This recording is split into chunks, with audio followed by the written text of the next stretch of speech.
जैन साथियों, बिहार की सभी विपक्षी पार्टियों से मैं कहना चाहता हूं, खूब मेहनत कीजिए, खूब रैलियां कीजिए। मैं भी खूब मेहनत और रैलियां करूंगा। पार्टी के हमारे कार्यकर्ता भी रैली और मेहनत कर रहे हैं। लेकिन जो अज्ञानेश कुमार जी का योगदान है बिहार चुनाव में, उससे एनडीए के हक में फैसला तय हो चुका है। एनडीए की जीत पर उन्होंने पहले ही, चुनाव के पहले ही मोहर लगा दी है, सर्टिफिकेट बांट दिया है, जो बात मैं काफी लंबे समय से कहता आ रहा हूं। ये एसआईआर के जरिए क्या खेल किया गया है बिहार में, 2-3 मिनट के अंदर आपको समझाने का प्रयास करूंगा। एसआईआर के जरिए क्या दावा किया गया था? घुसपैठिए आ गए, इनको तो भगाना है, बांग्लादेशी आ गए, रोहिंग्या आ गए, यही तो चिल्ला रहे थे भाजपा वाले। आप जाकर पता कर लीजिएगा, जितने भी मतदाता सूची में नाम थे, भारतीय जनता पार्टी ने एक भी नाम पे शिकायत नहीं की कि ये घुसपैठिया है या विदेशी है। एक भी नाम पे शिकायत नहीं की। पहली बात। दूसरी बात, जब अभी जो ये voter list, final voter list आई है, जिसके बाद अज्ञानेश कुमार जी के मुंह में ताला लग गया है, उनके मुंह से आवाज नहीं निकल रही है। पता है आपको कितने विदेशी नागरिक मिले पूरे बिहार के अंदर? 315। कितने मिले? 315। और उन 315 विदेशी नागरिकों में ज्यादातर हिंदू हैं, 78 मुसलमान हैं। 78 मुसलमान पकड़ने के लिए आपने 8 करोड़ मतदाताओं को परेशान किया, एसआईआर का हवा खड़ा किया, और विदेशी आ गए, घुसपैठिए आ गए, एकदम से हम पूरा परिवर्तन कर देंगे एसआईआर के जरिए। यह दावा कौन कर रहा था? अज्ञानेश कुमार जी कर रहे थे। इसलिए उनकी मूर्खता और अज्ञानता पर मुझे हंसी आती है। हालांकि वो बहुत चालाक आदमी है। ये अज्ञानता में वो कुछ नहीं कर रहे थे। वो दरअसल जो कुछ भी कर रहे थे, मोदी जी के इशारे पर कर रहे थे, भारतीय जनता पार्टी के कहने पर कर रहे थे। और क्या खेल किया है इस फाइनल लिस्ट में, वो भी आप समझ लीजिए। 5 लाख डुप्लीकेट वोट हैं बिहार में।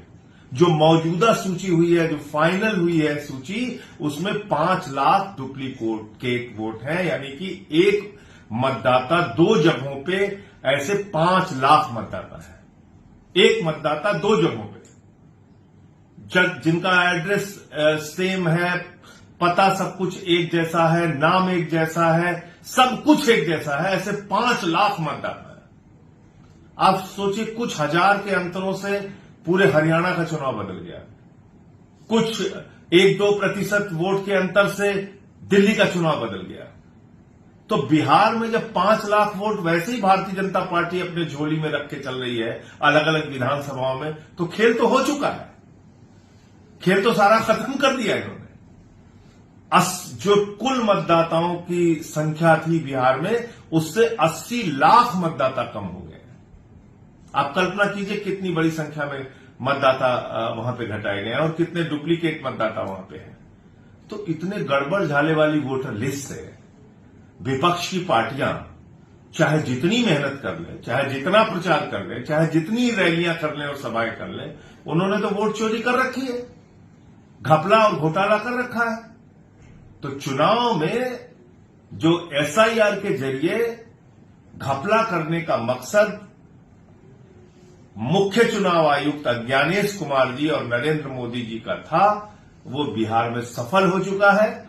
और इस मतदाता सूची के आधार पर अगर वहां चुनाव होता है, तो नतीजे आज आप मुझसे लिख के ले लीजिए कि सर्टिफिकेट पहले ही जीत का एनडीए के प्रत्याशियों को चुनाव आयोग ने बांट दिया है।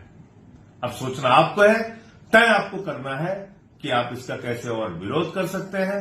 माननीय सर्वोच्च न्यायालय इन दलीलों और तथ्यों को सुनेगा या नहीं सुनेगा। अगर सुनेगा भी तो क्या इन तारीखों को रोकेगा या पुराने मतदाता सूची पे चुनाव करने का आदेश देगा? ये तमाम ऐसे सवाल हैं जो बिहार के चुनाव को लेकर खड़े हो रहे हैं। हाँ, ये जरूर है कि इस प्रकार से लोकतंत्र तो नहीं चलेगा, वोट चोरी जरूर चलेगी। जय हिंद।